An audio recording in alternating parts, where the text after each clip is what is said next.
To our channel. ఈరోజు నేను fridge cleaning, deep cleaning ఎలా చేసుకోవాలనేది మీతో షేర్ చేస్తున్నాను. సో ఇది మీకు బాగా యూజ్ అవుతుందని నేను అనుకుంటున్నాను. సో ఫస్ట్ నేను వచ్చేసి ఫ్రిడ్జ్లో ఏమైతే ఉన్నాయో అవన్నీ కూడా తీసేసుకుంటున్నాను.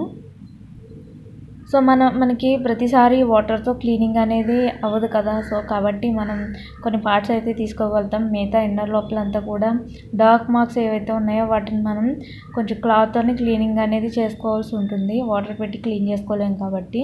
సో అలా ఫస్ట్ నేను పార్ట్స్ అయితే తీసేసుకుంటున్నాను. వాటిని అయితే కంపల్సరీ సింక్ దగ్గర పెట్టి వాష్ చేసుకుంటేనే బాగుంటాయి అన్నమాట.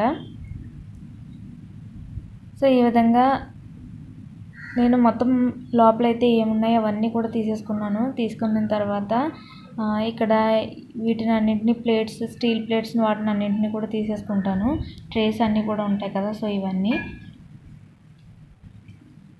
సో ఇవన్నీ తీసుకుని మీరు చక్కగా స్క్రబ్ పెట్టి డిష్ వాష్ బార్తో వాష్ చేసేసుకోవచ్చు. నీట్గా వచ్చేస్తాయి అన్నమాట. సో అదే ఈజీగా ఉంటుంది. సో మొత్తం అంతా కూడా మనం క్లాత్తో క్లీనింగ్ అంటే ఫ్రెష్గా అనిపించదు అనమాట లుక్ అనేది. సో కాబట్టి నేను ఇవన్నీ రిమూవ్ చేసేసుకుంటున్నాను.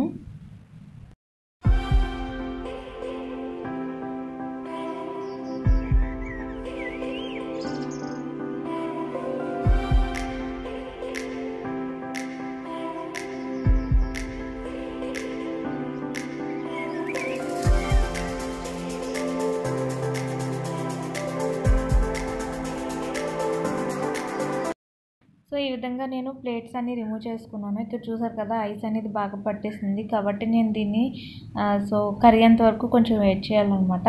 సో ఇది కూడా ఒక 10 మినిట్స్లో అయిపోతుంది. మనకి ఇక్కడ ఆపరేటింగ్ దగ్గర ఐస్ మెల్టింగ్ బటన్ ఉంటుంది కదా. సో అది మనం నొక్కినట్లయితే అది ఈజీగా ట్రేలో పడిపోతుంది అనమాట, కరిగిపోయే వాటర్ అంతా. ఈ లోపు నేను ఏంటంటే ఫస్ట్ చూడండి ఇలా నాప్కిన్ టైప్ ఉంటాయి కదా. సో అలాంటివి అయితేనే మనకి క్లీనింగ్కి బాగుంటాయి. సో ఫస్ట్ దాంతో నేను మామూలుగా పైన అంతా కూడా తుడిచేసుకుంటున్నాను. సో ఈ విధంగా చేయటం వల్ల ఏంటంటే ఏదైనా డస్ట్ కానీ ఏమైనా పడినవి ఏమైనా ఉంటే అదంతా కూడా వచ్చేస్తుంది అనమాట.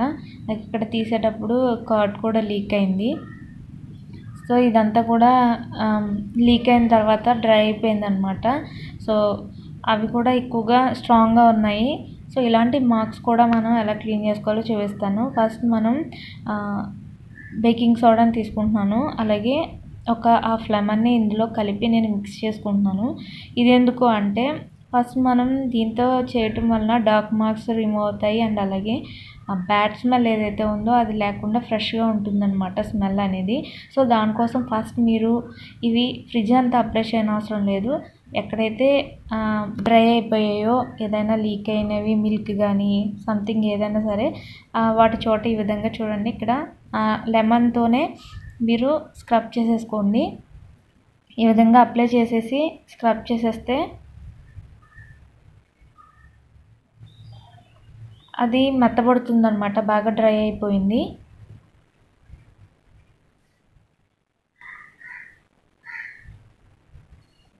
సో ఈ విధంగా నేను ఎక్కడైతే డార్క్ మార్క్స్ ఉంటున్నాయో అక్కడంతా కూడా దీన్ని అప్లై చేస్తున్నాను.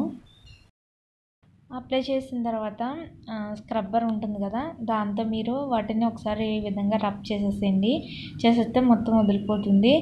సో ఇలా స్క్రబ్ చేసిన తర్వాత ఒక క్లాత్తో మీరు మొత్తం కూడా దీన్ని ఒకసారి తుడిచేస్తే మొత్తం అంతా కూడా వచ్చేస్తుంది అనమాట. సో ఆ విధంగా చేస్తే ఫస్ట్ డార్క్ మార్క్స్ అనేవి క్లీన్ అయిపోతాయి.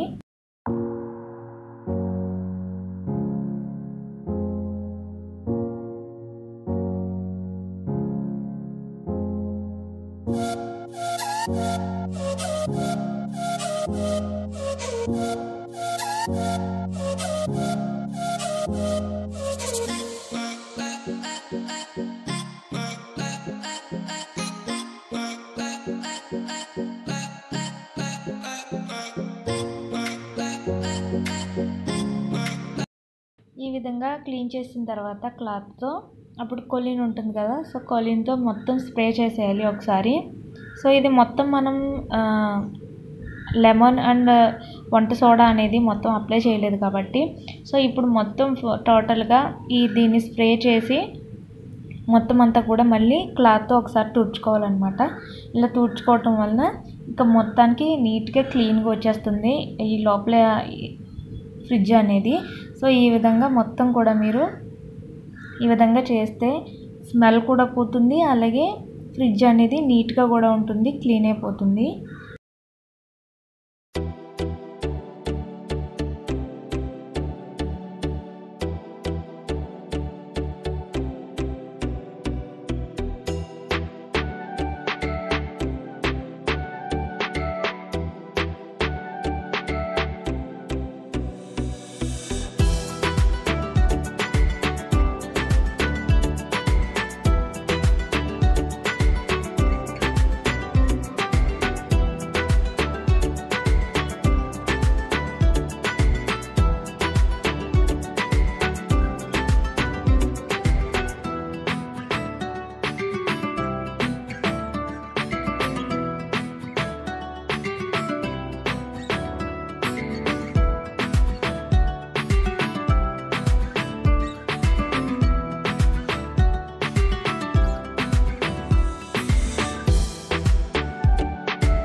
సో ఈ విధంగా మనం క్లాత్ క్లీన్ చేసిన తర్వాత కొలనుతో చూసారా ఎంత క్లీన్గా ఉందో.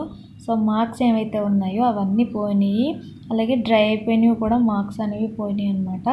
సో ఇప్పుడు ఇవన్నీ కూడా ఈ ట్రేస్ అన్నీ కూడా మనం సింక్ దగ్గర మనం నీట్గా వాష్ చేసేసుకుంటే ఆ తర్వాత పొడి క్లాత్తో తడి లేకుండా నీట్గా తుడిచేసుకోవాలన్నమాట. సో అవి బాగా పొడిగా ఉన్న తర్వాత మనం ఇందులో మళ్ళీ ఆర్గనైజ్ చేసుకోవాలి. ఆ ట్రేస్ అనేవి మొత్తం కూడా పెట్టేసుకోవాలి. సో నేను వాష్ చేసిన తర్వాత మళ్ళీ వాటిని పొడి క్లాత్తో తుడిచేసుకుని ఇప్పుడు పెడుతున్నాను అనమాట.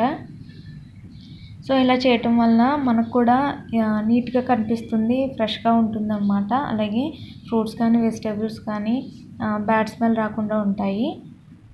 సో ఈ విధంగా నేను పెట్టేసుకుంటున్నాను.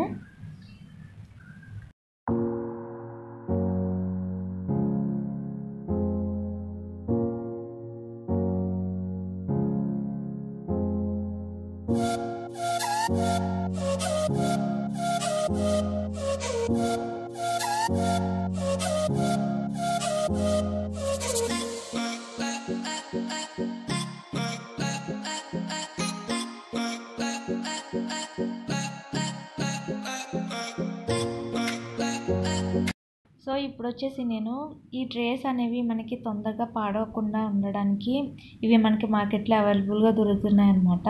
సో ఇవి సిక్స్ షీట్స్ ఉంటాయి, 120 రూపీస్ ఆర్ 180 రూపీస్ అలా ఉంటాయి అన్నమాట. సో ఇవి రెండు వైపులా కూడా మనం యూజ్ చేసుకోవచ్చు. అండ్ అలాగే దీనిపైన ఏమైనా మరకలు పడినట్టయితే కర్డ్ కానీ లేదంటే మిల్క్ కానీ ఏమైనా పోయినాయి అంటే మనం తడి క్లాత్తో ఈజీగా రిమూవ్ చేసుకోవచ్చు అనమాట. త్వరగా ఫ్రిడ్జ్ అనేది పాడవకుండా ఉంటుంది, నీట్గా కూడా ఉంటుంది, చూడడానికి లుక్ కూడా చాలా బాగుంటుంది. సో అవి కూడా నేను వేసేసుకున్నాను. సో ఇది రెండు వైపులా యూస్ చేసుకోవచ్చు అన్నాను కదా. సో వన్ సైడ్ ఇలా ఉంది అండ్ నెక్స్ట్ ఇంకొక సైడ్ ఏమో ఇలా ఉందన్నమాట రెడ్ కలర్లో. సో ఇదొక లుక్, అలాగే ఇదొక లుక్. 3 షీట్స్ మనం యూజ్ చేస్తున్న మిగతా 3 షీట్స్ మనం నెక్స్ట్ మళ్ళీ యూజ్ చేసుకోవడానికి అవుతుంది. సో అవి వేసిన తర్వాత నేను పైన కొలిన్తో మొత్తం అంతా స్ప్రే చేసి క్లీన్ చేసేసుకుంటున్నాను.